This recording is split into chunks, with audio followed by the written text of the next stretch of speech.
इस वीडियो में मैं आपको सिखाने वाला हूं कि जो 11th का रजिस्ट्रेशन फॉर्म 2023-25 के लिए आया है, चूंकि ये फॉर्म इस बार चेंज होके आया है, बदल के आया है, तो इस फॉर्म को भरना कैसे है। देखिए, इंटर 2023-25 सेशन के लिए 11th वालों का रजिस्ट्रेशन हो रहा है। ठीक है, ये फॉर्म जो आप देख रहे हैं ये आर्ट्स का फॉर्म है और ये साइंस का फॉर्म है, रजिस्ट्रेशन फॉर्म है ये। ठीक है, यहाँ पर लिखा हुआ भी देख सकते हैं, रजिस्ट्रेशन फॉर्म सेशन 2023-25, यहाँ भी वही लिखा हुआ है। और कॉमर्स के फॉर्म की बात करें तो कॉमर्स का फॉर्म भी बिल्कुल सेम है, सिर्फ सब्जेक्ट का पेज उसका अलग है, बाकी कहीं कोई डिफरेंस नहीं है। तो फ्रंट पेज जो है, ये फॉर्म जो आया इस बार 4 पेज का आया। फ्रंट पेज है, उसके बाद पार्ट बी यहाँ से शुरू होता है, उसके बाद ये तीसरा पेज जिसमें सब्जेक्ट चुनना है, और उसके बाद चौथा पेज जिसमें आपको साइन वगैरह करना है, और अगर वोकेशनल ट्रेड या वोकेशनल सब्जेक्ट आप लिए हैं तो वो चुनना है। और सेम यही चीज़ इसमें साइंस में भी है। साइंस में भी पहला पेज छपा हुआ रहेगा, सेकेंड पेज आपको भरना है, थर्ड पेज में आपको सब्जेक्ट चुनना है, और फिर लास्ट वाले पेज पर वही सेम। यानी कि एक बात याद रखिएगा कि आर्ट्स हो, कॉमर्स हो या फिर साइंस हो, ये पहला पेज सबका सेम रहेगा, छपा हुआ रहेगा। दूसरा पेज भी सबका सेम रहेगा, बिल्कुल A to Z, यानी कि दूसरे पेज में पार्ट बी में A to Z सेम रहेगा, चाहे वो आर्ट्स हो, साइंस हो या कॉमर्स हो, यहाँ देख सकते हैं ये सेम रहेगा। तीसरा पेज जो सब्जेक्ट वाला है ना, बस वही अलग अलग रहेगा, साइंस का अलग, कॉमर्स का अलग और आर्ट्स का अलग, और लास्ट वाला पेज भी बिल्कुल सेम रहेगा। तो इसमें देखिए, पहले पेज के बारे में कहा गया है कि 1 से 16 तक जो है ना, आपने जो OFSS से एडमिशन कराया, तो जो आपने ऑनलाइन कराया उसमें जो डिटेल्स आपका एंट्री हुआ उसी के हिसाब से 1 से 16 तक यहाँ भरा हुआ है। इसमें विद्यार्थी कोई भी छेड़छाड़ या परिवर्तन नहीं करेंगे, ऐसा इसमें लिखा गया है। लेकिन मैं आपको बता दूं कि अगर आपको यहाँ 1 नंबर से लेकर 16 नंबर तक कोई गलती नजर आती है तो सिंपली क्या करना है आपको, मान लेते हैं किसी बच्चे को लगता है कि मेरा माँ का नाम, यहाँ पे मेरी माँ का नाम गलत है, तो यहाँ पर वो इसको काट देगा और बगल में अपनी माँ का सही नाम मैट्रिक के मार्कशीट के हिसाब से लिख देगा। भले ही यहाँ लिख दिया गया कि छेड़छाड़ नहीं करना, लेकिन आपको इसमें सुधार कर देना है। सुधार नहीं कीजिएगा तो फिर आगे ये गलती चलती रहेगी और मैट्रिक में कुछ और हो जाएगा, इंटर में कुछ और हो जाएगा। तो ये फॉर्म चूंकि बिल्कुल सेम ही है, पहला पेज तो छपा हुआ है। पहले पेज में करना क्या है आपको कि यहाँ पर नीचे एक जगह साइन कर दीजिएगा। अगर आपका कॉलेज कहे तो कर दीजिए, अगर नहीं कहे तो वैसे भी साइन आगे करना है, लास्ट पेज में साइन करना है। और अगर कॉलेज कहे तो आपको यहाँ पे पहले साइन कर देना है और इसको मिला लेना है कि हमारा सब कुछ सही छप के आया है कि नहीं। ये कैटेगरी रेगुलर, रेगुलर का मतलब क्या होता है, बहुत बच्चे सवाल करते हैं कि रेगुलर क्या है, प्राइवेट क्या है। देखिए, रेगुलर का मतलब वैसा बच्चा जो लगातार स्कूल या कॉलेज जाता है, जिसको डेली क्लास करना है। और प्राइवेट का मतलब कि वो बच्चे को क्लास करने की बाध्यता नहीं होती, उस बच्चे ने केवल एडमिशन कराया, अब उसका डायरेक्ट रजिस्ट्रेशन होगा, डायरेक्ट फॉर्म भराएगा और एग्जाम देगा।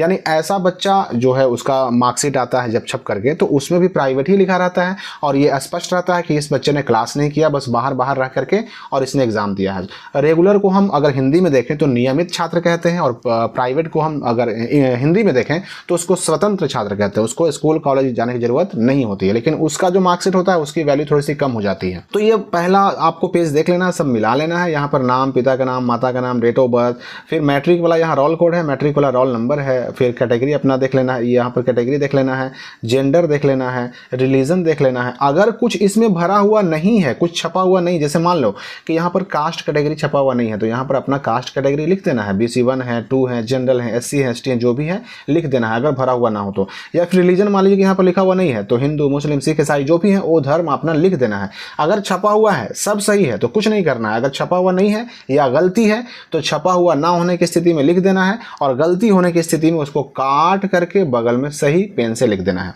अब हम पढ़ते हैं अगले पेज की तरफ। अगला पेज जो है इसमें क्या करना है, 17 नंबर कॉलम है, यहाँ पे आधार नंबर भरना है। सिंपली अपना आधार कार्ड उठाइए और 12 अंक का जो आधार नंबर होता है, यहाँ 12 बॉक्स भी मिल जाएंगे आपको, इसमें अपना आधार नंबर सिंपली चुपचाप भर दीजिए। ठीक है, यहाँ पर देखिए ये जो है ना विद्यार्थी का हस्ताक्षर, यहाँ पर साइन करना नहीं है आपको। करना क्यों नहीं है, ये असल में 18 नंबर डिक्लेरेशन है, ये उनके लिए है जो आधार नंबर 17 में आधार नंबर नहीं भरेंगे। अगर आधार नंबर नहीं भरेंगे तब यहाँ साइन करना है। आधार नंबर यहाँ भर दिया तब यहाँ साइन करने की जरूरत नहीं है। ये डिक्लेरेशन साइन वही करेंगे जिन्होंने आधार नंबर नहीं भरा। लेकिन मान लीजिए कि आपने यहाँ आधार नंबर भी भर दिया, यहाँ पर साइन भी कर दिया, तो भी उससे कोई दिक्कत नहीं है, इससे परेशान होने की बिल्कुल ज़रूरत नहीं है। अब देखिए आगे बढ़ते हैं। ये पेज एकदम बिल्कुल सेम है, यानी कि आर्ट्स में, साइंस में, कॉमर्स में बिल्कुल सेम यही पेज है, इसमें कहीं कोई डाउट नहीं है। 19 नंबर कॉलम में है अर्बन या रूरल। तो अर्बन का मतलब शहरी क्षेत्र और रूरल मतलब ग्रामीण। तो ग्रामीण में है तो ग्रामीण में टिक लगा दीजिएगा, शहरी शहरी में तो अर्बन में लगा दीजिएगा। सब डिवीजन का मतलब अनुमंडल होता है। अनुमंडल देखिए, डिस्ट्रिक्ट अलग चीज़ है, ब्लॉक अलग चीज़ है, अनुमंडल अलग चीज़ है। तो अपना अनुमंडल पता कर लीजिए, अपने गार्जियन से, भाई बहन से या टीचर से पता कर लीजिए। अनुमंडल पूछ करके यहाँ पर भर दीजिए। मेरा अनुमंडल जो है मैं यहाँ पे भर दे रहा हूँ। अनुमंडल को ही हम सब डिवीज़न भी कहते हैं। मोबाइल नंबर भरना है, यहाँ पे अपना मोबाइल नंबर भर दीजिए।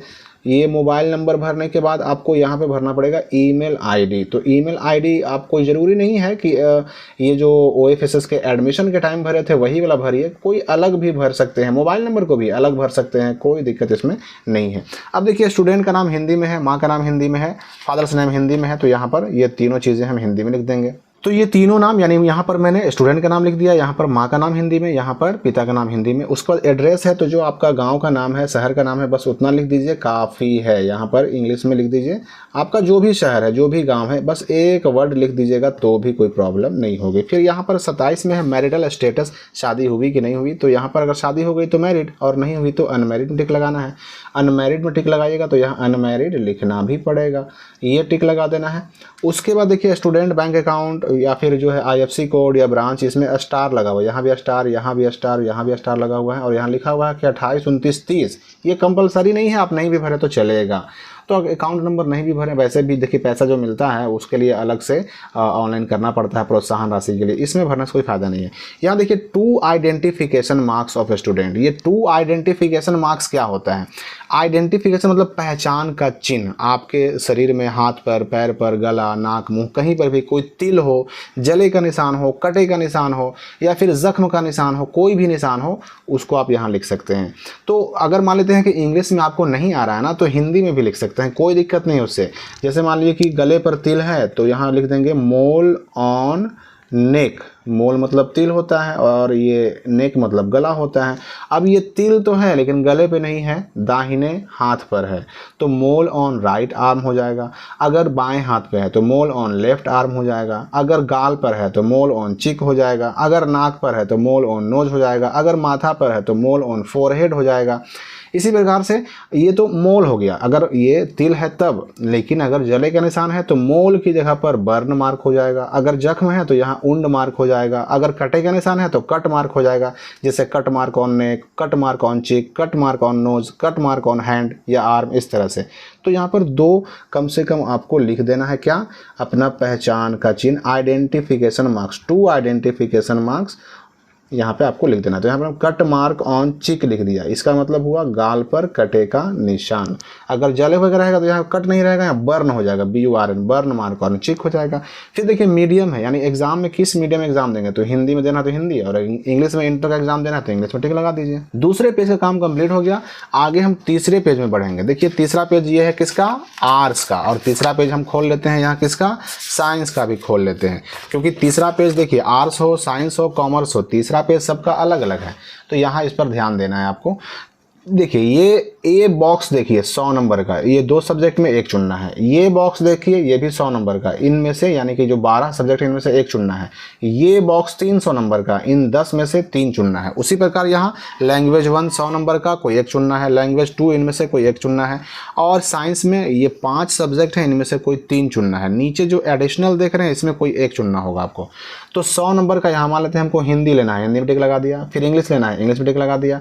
हमको अगर आर्ट्स में मेरा पहले से, देखिए यहाँ पर मैं क्लियर कर दूं कि आपने एडमिशन के टाइम में जो भी सब्जेक्ट लिया, कोई जरूरी नहीं कि यहाँ वही टिक लगाइए। इसमें जो टिक लगाइएगा, यहाँ आप जो रजिस्ट्रेशन फॉर्म में टिक लगाइएगा, यही आपका सब्जेक्ट रहेगा। यहाँ पर जो फॉर्म में भर के दे रहे हैं, इस फॉर्म में जो कुछ भी भर के दे रहे हैं, यही आपका आगे अब डिटेल चलेगा। एडमिशन में क्या था, क्या नहीं था, छप के इसमें क्या आया, क्या नहीं आया, उससे कोई प्रॉब्लम नहीं है। आप यहाँ सब्जेक्ट चेंज कर सकते हैं, आप यहाँ पर अपना डिटेल चेंज कर सकते हैं, नाम में गलती है तो वो सही कर सकते हैं, फोटो वगैरह चेंज कर सकते हैं, लेकिन स्ट्रीम नहीं बदल सकते। आर्ट्स से साइंस नहीं जा सकते, साइंस से आर्ट्स नहीं जा सकते, कॉमर्स नहीं जा सकते, स्ट्रीम को, संकाय को, फैकल्टी को नहीं बदल सकते। तो मान लेते हैं कि हमको हिस्ट्री लेना है, एक पोल साइंस लेना है, एक ज्योग्राफी लेना है। 3 यहाँ हो गया, 3 ही लेना ही था। 300 नंबर का ये, 100 नंबर का ये, 100 नंबर के 500 हो गया।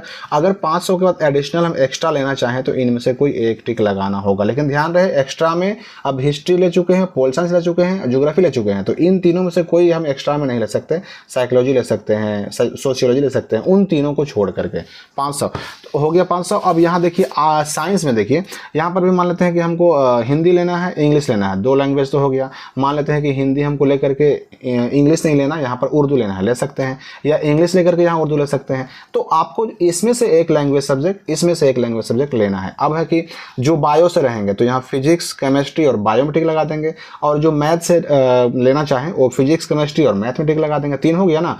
यहाँ बायो वाले बायो में और मैथ वाले बायोमेट्रिक नहीं लगा करके मैथमेटिक लगा देंगे। और अगर एक्स्ट्रा लेना चाहें तो यहाँ इसमें से कोई एक एक्स्ट्रा आप चुन सकते हैं, एडिशनल सब्जेक्ट चुन सकते हैं। उसी प्रकार कॉमर्स वाले भी एक लैंग्वेज चुनेंगे, एक लैंग्वेज 2 चुनेंगे, और यहाँ 3 सब्जेक्ट इसमें से बीच वाले बॉक्स से चुनेंगे। यानी कि सब्जेक्ट वाला जो पेज है वही बस फर्क है, बाकी कहीं पर कोई दिक्कत नहीं है। अब देखिए लास्ट पेज भी बिल्कुल सेम है, चाहे रजिस्ट्रेशन फॉर्म चाहे साइंस का हो, आर्ट्स का हो, कॉमर्स का हो। ये 11th के रजिस्ट्रेशन फॉर्म का जो चौथा पेज है ये बिल्कुल सेम मिलेगा आपको, यहाँ देख सकते हैं। इसमें करना क्या है कि अगर आपके कॉलेज में वोकेशनल सब्जेक्ट की पढ़ाई होती है तो आपको इसमें चुनना है, नहीं तो नहीं चुनना है। ये जो बॉक्स देख रहे हैं, for student of science, commerce and arts faculties vocational trade group. अगर आपके कॉलेज में वोकेशनल सब्जेक्ट है, अगर आपने लिया है तो ठीक, नहीं तो इसको छोड़ दीजिए। सिंपली करना क्या है, यहाँ पर हिंदी में साइन कर देना है आपको। तो ये फॉर्म चूंकि हम भर रहे थे किसका, राहुल कुमार का, तो ये राहुल कुमार यहाँ हिंदी में साइन कर देगा, और यहाँ पर बगल वाले कॉलम में वह इंग्लिश में साइन कर देगा। ये साइन हो गया। यहाँ पर गार्जियन का साइन होगा। गार्जियन का साइन आप खुद भी कर सकते हैं, कोई दिक्कत नहीं है, गार्जियन से करवा लीजिए तो और बेहतर है। यहाँ पर प्रिंसिपल का साइन हो जाएगा। वही चीज़ यहाँ पर भी है, तीनों में सेम है, बस सब्जेक्ट चुनना है अलग अलग। तो ये रजिस्ट्रेशन फॉर्म में चाहे कुछ भी छप के आया हो, रजिस्ट्रेशन डिटेल्स में अगर कुछ गलती है तो मैं फिर से बता दूं कि अगर यहाँ कुछ गलत दिखता है इसमें तो आप उसको काटिए। जैसे एग्जाम्पल के लिए मैं आपको दिखा देता हूँ। राहुल कुमार में जैसे उषा देवी में हमने देखा कि उषा देवी में हमारा गलती है, हमारे मैट्रिक में उषा देवी USA है, H नहीं लगा हुआ है, तो यहाँ काट करके हम ऐसे लिख देंगे। ये कर दीजिएगा तो करेक्शन यहीं पे हो जाएगा, और नहीं करेंगे तो फिर आगे आपको डमी रजिस्ट्रेशन का इंतज़ार करना होगा, करेक्शन का, सुधार का डेट का इंतज़ार करना होगा, तब जाकर सुधार होगा। तो यहाँ पर अगर आप फ़ोटो चेंज करना चाहें तो यही कोई भी फ़ोटो जो चेंज करना चाहें वो फ़ोटो यहाँ पर चिपका दीजिए। साइन पीछे मैंने करने के लिए बोल ही दिया। अब इसमें डॉक्यूमेंट की बात करें हम, तो डॉक्यूमेंट देखिए, कॉलेज हो सकता है कि आपसे एडमिशन का रसीद मांगे, हो सकता है कि जातीय आवासीय आय में मांग ले, उसके अलावा हो सकता है आधार पासबुक मांगे। जो कॉलेज मांगेगा वो देना है, नहीं मांगेगा नहीं देना है। ये फॉर्म भर के जो निर्धारित शुल्क है यानी कि 515 रुपया, और उसके साथ जो कॉलेज अलग से जोड़ के ले रहा है वो पैसा जोड़ करके आपको जमा कर देना है, फॉर्म जमा कर देना, हो गया रजिस्ट्रेशन। तो ये रजिस्ट्रेशन फॉर्म भरने में कहीं कोई दिक्कत नहीं है। इसमें जो सब्जेक्ट लीजिएगा वही सब्जेक्ट आपका आगे आएगा। इसमें सब्जेक्ट जो चाहे चुन सकते हैं, इसमें डिटेल जो चाहे हम चेंज कर सकते हैं। इसके बाद फिर मौका कब मिलेगा, तो रजिस्ट्रेशन, डमी रजिस्ट्रेशन आने के बाद मिलेगा। तो इसके अलावा कोई डाउट अगर कहीं बच जाता हो तो कमेंट में पूछ सकते हैं। मिलते हैं हम अगली वीडियो में एक नई जानकारी के साथ।